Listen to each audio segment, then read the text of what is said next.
Hi, I'm meteorologist Carly Gomez bringing you the latest on that passing storm system for Saturday, January 6th. Now, we did get quite the snow totals in the Sierra, not quite as much rain in the valley, but we definitely got some hail as well in Plymouth. This sent in by Sharon Givens. Thank you so much for sending in that photo. We always love to see your photos. Send them to us by uploading them on the ABC 10 app. Let's check out how much snow we may have seen out there.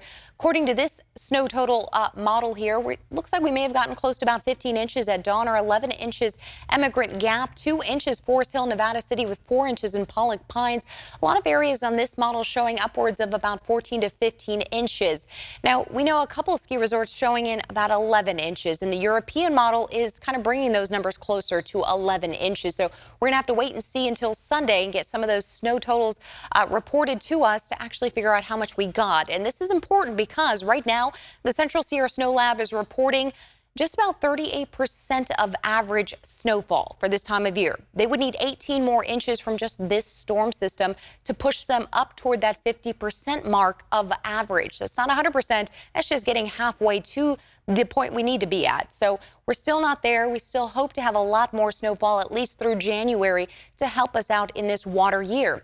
Let's talk about Open Snow's chart here. From October to January in the Central Sierra, snowfall right around 68, almost 6,900 feet in elevation. What this map is showing, yeah, you're seeing a lot of bar graphs here, but this is where we're at. This little red mark, this isn't even really halfway there. Where we need is that red line by the end of January. We're about maybe a third of the way there. So we'd hope to get to this point in time by the end of January to even reach the halfway marker. And again, this is just October to January marker.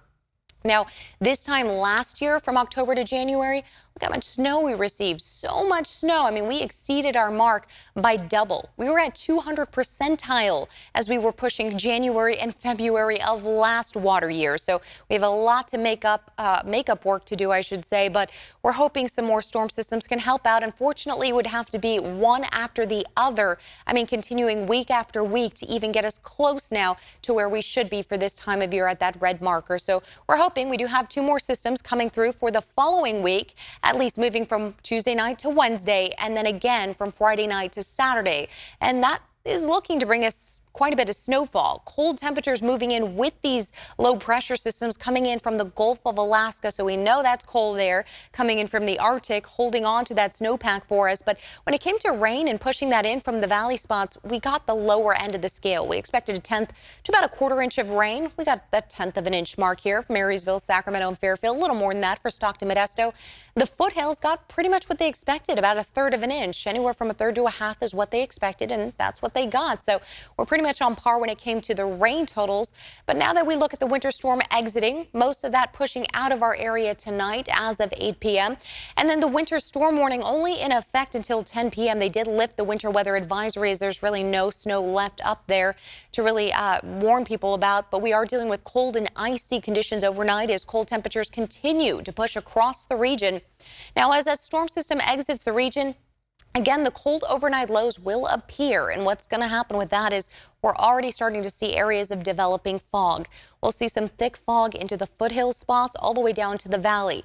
It's mostly the valley to the east and up into the foothills that'll see the thickest fog. The west side of the valley, we're still seeing some winds picking up, which will help clear some of that fog from forming, but we may see some patchy areas of fog.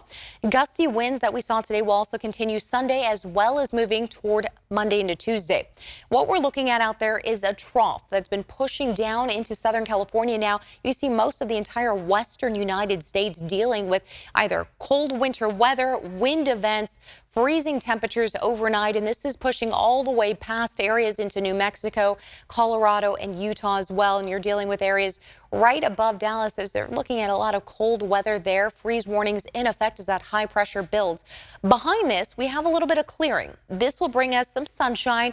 Cold temperatures, though, for a couple of days before we see something right behind it pulling in for us on Wednesday. Let's talk some of this visibility in miles. As we start getting into the early morning hours of your Sunday, we'll see anywhere from 5 to 6 miles in visibility. Much thicker spots could be forming as well in just small pockets of farmland, so please be careful out there. Again, the east side of the valley and into the foothills. As we get to the mid-morning hours, most of that begins to clear out by lunchtime, and we'll see some sunshine for your Sunday, but definitely cold temperatures and winds picking up. Now moving from Sunday to Monday, again, mostly clear skies overnight.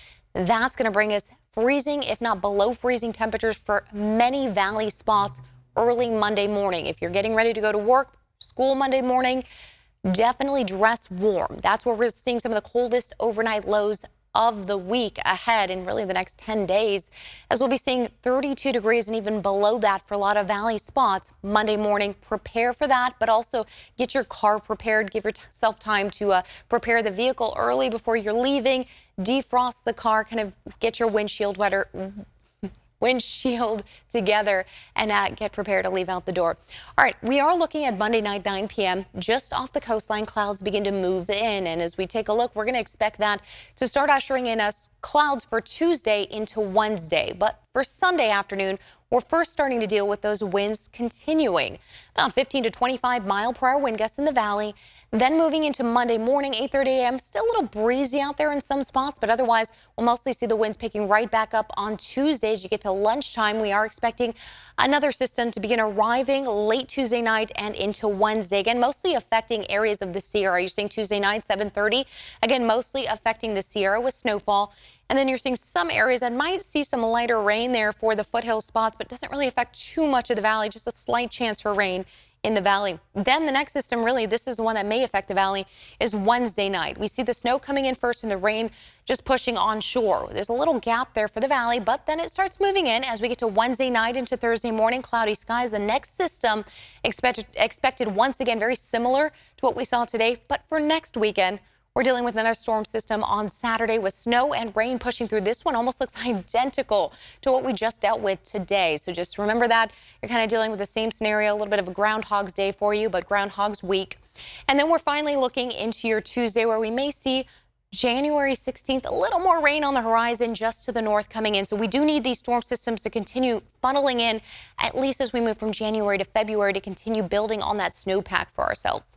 Looking into the foothills, upper 40s to mid 40s, but check out the overnight lows, mid to low 20s with 19 degrees in Twain Harte. If you are headed toward the Bay Area, mid to upper 50s for the daytime highs, but even the overnight lows are getting cold. Areas like Vallejo at 35 degrees, Napa 33, 37 in Antioch, even cold for San Francisco overnight at 42 degrees with 38 in Tracy. Now for the valley, we'll be dropping off into the mid to low 30s. Freezing point for Galt, near that in Elk Grove, and Lodi at 32. So again, freezing temperatures overnight and into early Monday morning as well. So prepare for those cold temperatures really the next week overnight as we continue to sit in those 30s, and even the daytime highs don't really get that warm. We'll continue to be in the low 50s, if not upper 40s.